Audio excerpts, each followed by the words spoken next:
Saudações, galera. Beleza? Então, vamos lá? Bom, dando continuidade aos nossos conteúdos, hoje a gente vai discutir um cara meio ranzinza, meio fechado, de poucos amigos, de poucos contatos. Nós vamos discutir hoje Arthur Schopenhauer. Schopenhauer tem alguns conceitos que nos tocam ainda hoje e fazem parte do nosso dia a dia.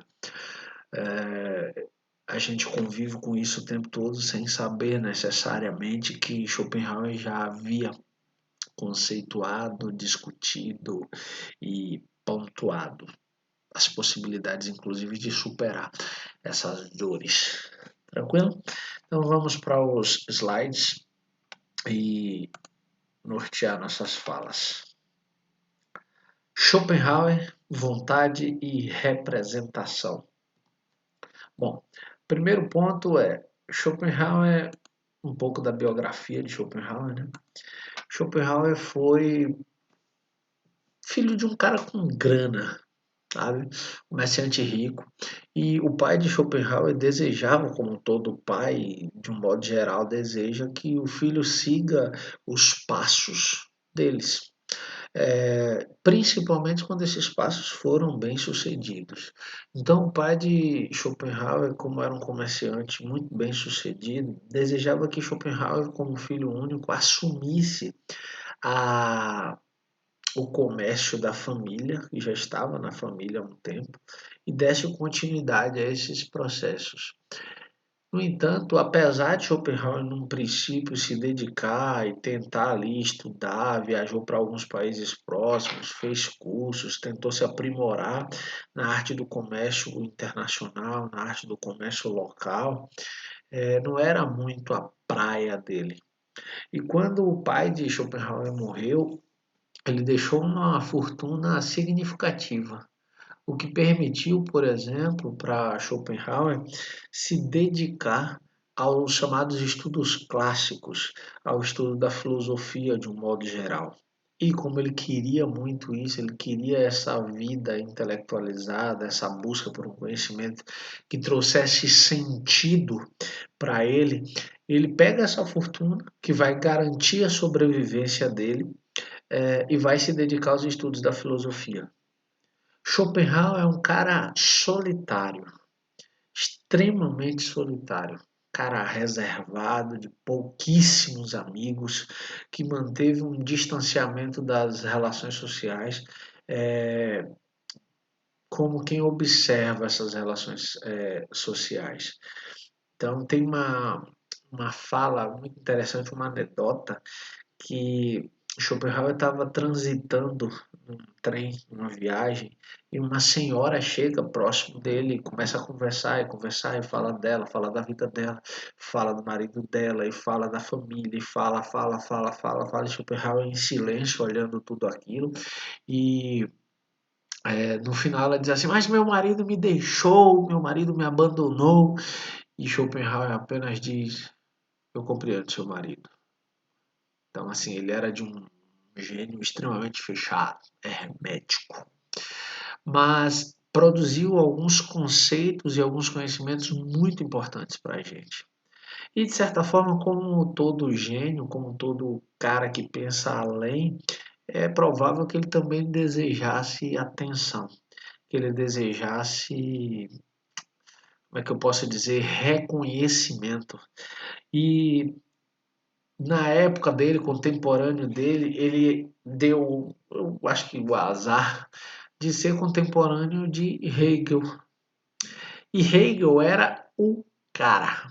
Hegel atingiu reconhecimento em vida, Hegel pôde colher, de certa forma, esse reconhecimento por sua genialidade ainda em vida. E como vocês viram na aula de Hegel, ele era um cara que ministrava aulas e palestras com auditórios lotados, que alguns alunos saíam das aulas de outros professores, de outros filósofos, para assistir às aulas de Hegel. E Schopenhauer era um desses professores, Schopenhauer era um desses caras que marcavam palestras em horários similares aos de Hegel, na esperança de que os alunos deixassem as aulas de Hegel para ir assistirem a dele. No entanto, o que ocorria era o contrário. As pessoas saíam das aulas de Schopenhauer e iam para as aulas de Hegel. E começou a rolar por parte de Schopenhauer uma crítica à filosofia de Hegel, uma, uma contestação ao posicionamento filosófico de Hegel, de certa forma também por ciúme, por uma inquietação ali pessoal de Hegel ter mais prestígio do que ele. Mas ele também aponta alguns itens, algumas referências dentro da filosofia de Hegel que vão ser significativas, ser importantes para a reflexão filosófica que se segue. Então eu vou fechar aqui a webcam e vou para os slides para que a gente norteie nossas falas. Bom, para ele, Hegel era um sofista do século XIX. Lembrem-se que o sofista eram os professores particulares da antiguidade clássica, que não apenas cobravam para dar aulas, mas também que faziam um uso relativo da verdade, ou seja, a verdade servia aos interesses dos sofistas. Quando a mentira fosse mais útil para vencer um discurso, os sofistas fariam uso dessa mentira. Daí, de certa forma, uma fatia, uma parte do descrédito dos sofistas perante a história da filosofia. E aí Schopenhauer chamava Hegel do sofista do século XIX.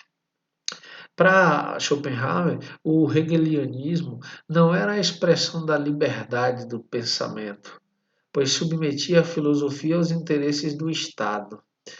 Lembrem o seguinte, eu vou voltar aqui para a webcam para a gente poder conversar. Lembrem o seguinte,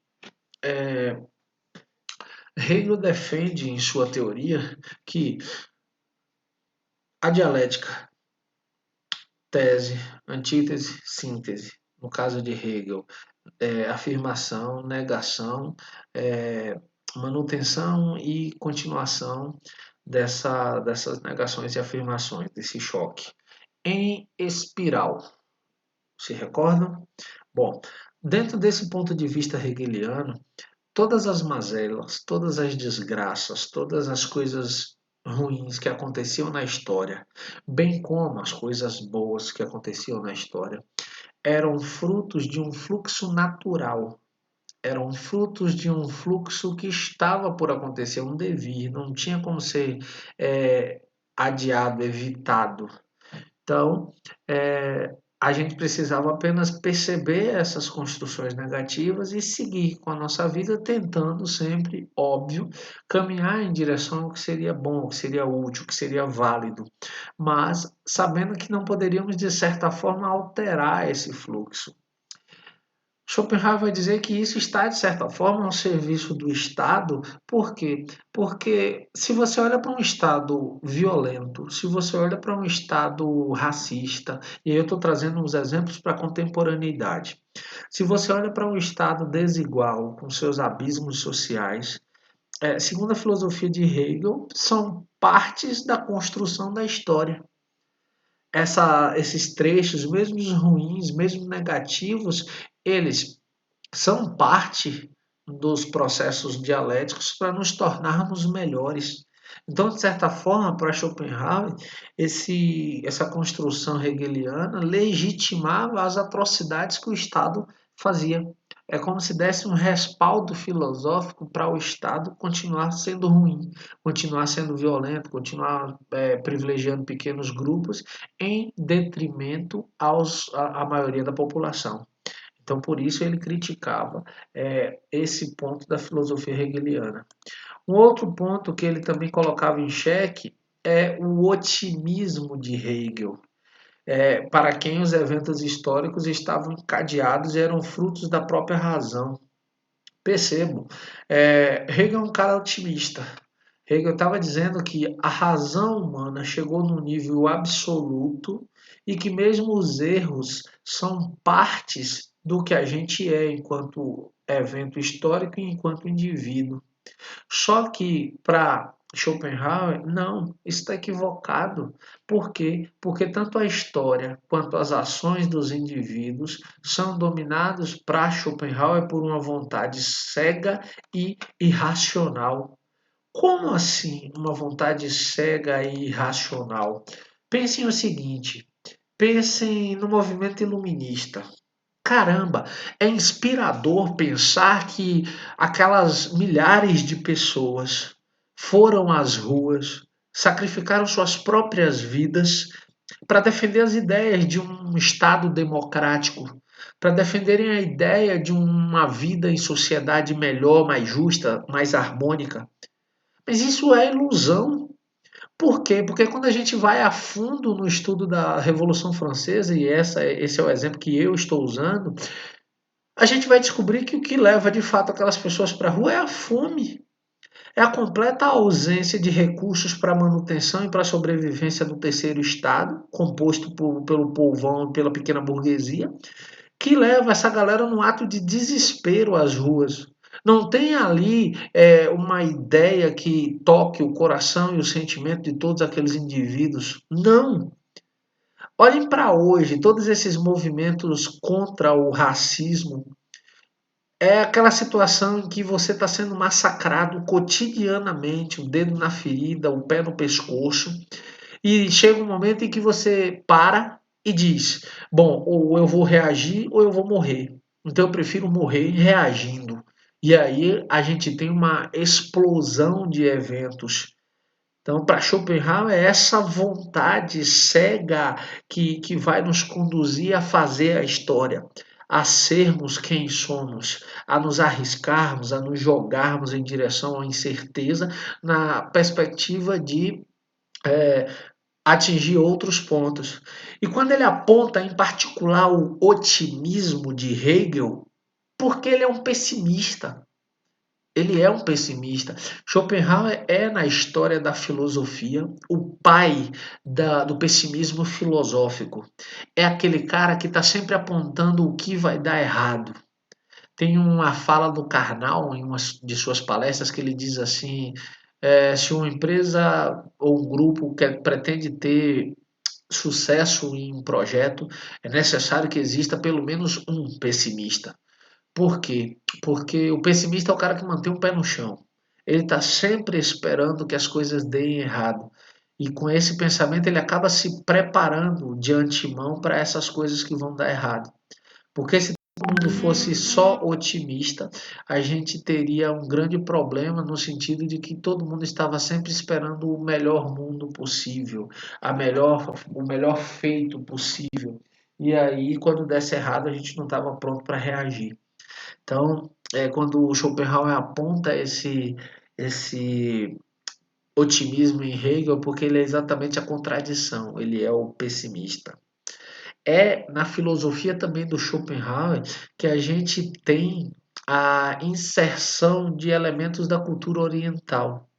Schopenhauer vai manter contato com Maier, que vai apresentar alguns elementos do budismo, do hinduísmo para ele, e como o mundo é uma grande representação, uma grande ilusão, e ele vai trazer esses elementos budistas e hinduístas para a sua filosofia, para a sua forma de enxergar essa realidade da qual a gente faz parte. Próximo tópico, aqui foi isso aqui que eu disse aqui agora. O mundo como representação. Vejam só, não sabemos o que as coisas são em si mesmas, mas apenas que são para nós. Aqui, o que são para nós. Ou seja, sua representação. Velho, isso aqui é claramente a manifestação do pensamento de Kant. Kant é anterior a Schopenhauer, Schopenhauer leu Kant, e lembra que Kant diz que nós não podemos conhecer a coisa em si, mas que a gente conhece a coisa, o mundo, a realidade a partir das nossas próprias referências, a partir das nossas próprias impressões. E Schopenhauer bebe dessa fonte e, de certa forma, reproduz esse pensamento. Mas, enquanto Kant vai dizer que temos acesso apenas ao mundo fenomênico, ou seja, aos fenômenos que existem no mundo, e que a gente pode aprofundar o estudo desses fenômenos. Para quê? Para construirmos um conhecimento nosso sobre aquele mundo, sobre esse fenômeno. Schopenhauer vai dizer que esses fenômenos só são representação, que esses fenômenos são uma ilusão da realidade. E, feliz ou infelizmente, a gente só acessa essa ilusão. Por quê? Porque para Schopenhauer, o nosso corpo, nossa estrutura, é ele quem nos dá sentido. Por quê?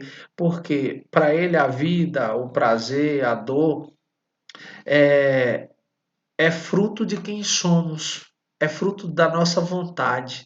Tem inclusive uma fala muito interessante que Schopenhauer diz assim: a dor nos traz consciência. Aí você diz assim, como assim? A dor nos traz consciência. Quantos dedos você tem no pé? Hã? 5 em cada um, né? Teoricamente. Bom, você tá lá com seus cinco dedos bonitinhos, intactos, perfeitos, sem nenhuma unha encravada. Eis que você, ajudando os seus pais numa faxina em casa, deixa, sei lá, uma mesa cair em cima do dedinho indinho, que vai machucá-lo dolorosamente. Pelos próximos dias em que você vai se recuperar, esse dedo estará extremamente sensível. Então, qualquer coisa que toque em cima desse dedo vai causar uma dor imensa. Schopenhauer vai dizer o seguinte: como a gente está habituado a saber que o dedo está lá, a gente quase não se preocupa com ele, quase nunca lembra que ele existe. Mas no momento em que ele se machuca e que todo que tocar em cima vai nos causar dor, a gente tem agora todo um cuidado para que o dedo não pegue em lugar nenhum. Então, para Schopenhauer, a dor traz consciência de que aquele dedinho existe. E aí eu vou tomar cuidado com ele. Então, para Schopenhauer, a dor nos dá consciência. A dor nos causa a lógica de que a gente existe dentro desse contexto de se perceber. Schopenhauer tem um ponto de vista muito interessante porque ele vai dizer assim: o que é que separa sonho e realidade? Vocês já pararam para pensar sobre isso? Para Schopenhauer, o que separa sonho e realidade é a ideia de continuidade.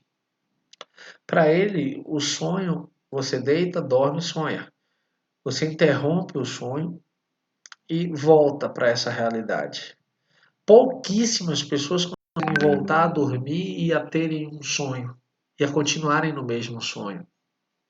Então, Schopenhauer vai dizer que o que nos garante a saber que estamos vivendo na realidade é a continuidade. Por quê? Você vai dormir com um problema e, a menos que você tenha resolvido, se você não resolveu, quando você acordar amanhã, esse problema vai estar lá, te esperando e esperando por uma solução. Então, essa continuidade para Schopenhauer é o que nos oferece a consciência de que fazemos parte da realidade. Tranquilo? Vamos adiante? Fechar a webcam aqui e avançar para o próximo slide. Então, para ele, é esse prazer, essa dor, fruto da vontade que nos dá consciência. Bom, deixa eu ver aqui, desculpa aqui. Essa aqui foi. Bom, como eu disse lá no começo, Schopenhauer é o pai do pessimismo filosófico. Para ele, a vida humana é marcada por dor, por sofrimento e por tédio. E a vontade é a substância primordial da realidade. O que é isso? Vocês vão encontrar, é muito comum que os vestibulares, o Enem, utilize esse termo em particular, o pêndulo de Schopenhauer. O que é esse pêndulo de Schopenhauer? Para Schopenhauer, a gente vive um desejo permanente, uma vontade permanente sobre coisas, sobre situações. Então, a gente alcançaria essa vontade, mas pouquíssimo tempo depois a gente não estaria mais satisfeito. Daí o tédio e o sofrimento. E aí a gente voltaria a desejar uma outra coisa que a gente ainda não tem. E aí, como um pêndulo, desculpem, a gente estaria oscilando entre a vontade, o saciar a vontade, surge outra vontade, a gente sacia, e a vida inteira é esse pêndulo que se alterna entre ter e desejar. É só vocês imaginarem, por exemplo, no meu caso, descubro um livro que eu não li ainda. Eu me encho de um desejo imenso. E às vezes eu nem vou ter tempo de ler aquele livro naquele momento. Aí eu vou e compro o livro. E fico numa ânsia do livro chegar e tal.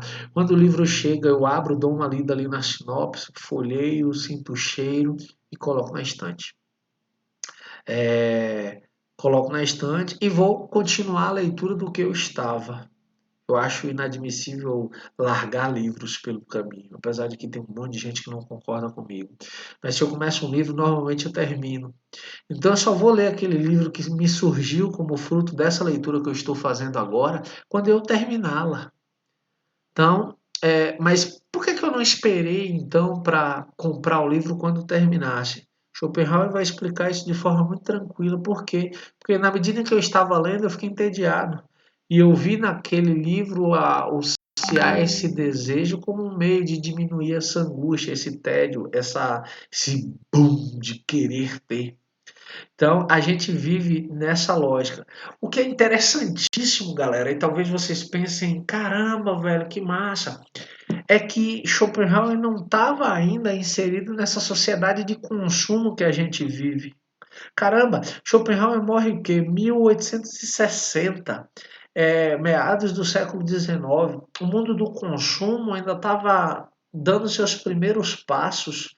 Imagina se Schopenhauer estivesse inserido dentro da nossa realidade econômica, social, política, onde aparelhos celulares são renovados a cada uma quantidade pequena de meses, onde a moda se reinventa o tempo todo e se você não se atualiza, você está excluído da moda, onde as sociedades vão inventando coisas com durabilidades cada vez minúsculas para que você continue consumindo, consumindo, consumindo, consumindo. Então, essa vontade seria ainda mais sentida por Schopenhauer ao teorizar sobre ela. Então, essa teoria de Schopenhauer acaba nos tocando de uma forma muito particular, porque apesar de não ter vivido o nosso tempo, ele profetizou essa vontade que é uma característica da humanidade, esse desejo de ter. E aí ele vai dizer: bom, há situação em que eu possa abrir mão disso? Ah, sim, claro. Quando? A arte. Para Schopenhauer, no momento em que você se depara com uma obra de arte e abstrai completamente a realidade, aqueles poucos segundos, alguns conseguem alguns poucos minutos, você está livre dessa mazela que é a vontade, que é o desejo. Mas isso é momentâneo, isso é passageiro. Outra forma de fugir desse desejo seria entender que nós precisamos nos ajudar como espécie, como sociedade, como pessoas que convivem em espaços comuns. Talvez isso diminuísse essa angústia, esse tédio, por um sentimento maior de comunidade. Mas ele também diz que há, por exemplo, o desenvolvimento do autocontrole, da ascese. Aí, olha a presença do pensamento budista na filosofia de Schopenhauer. Por quê? Porque qual é o ápice da concepção do budismo? O nirvana. O que seria essa iluminação máxima do budismo, o nirvana? A capacidade humana de não mais desejar, de se autocontrolar de tal forma a ter consciência de que não precisa de mais nada do que além do que se tem. Então, esse autocontrole daria ao ser humano a capacidade de não mais desejar. E isso se daria à ascese. Para Schopenhauer, isso é uma das possibilidades para resolver o problema da vontade, do desejo que nos faz querer o que não temos e nos entediarmos com essa coisa na medida em que temos. Tranquilo até aqui? Bom, se ficou alguma dúvida, anota no seu caderno, porque na live para tirar dúvidas a gente vai saná-las. E se não, a gente se vê no próximo conteúdo, que vai ser um outro cara também muito massa chamado Shoren Kikigar. Tranquilo? Então, um forte abraço e tchau, tchau.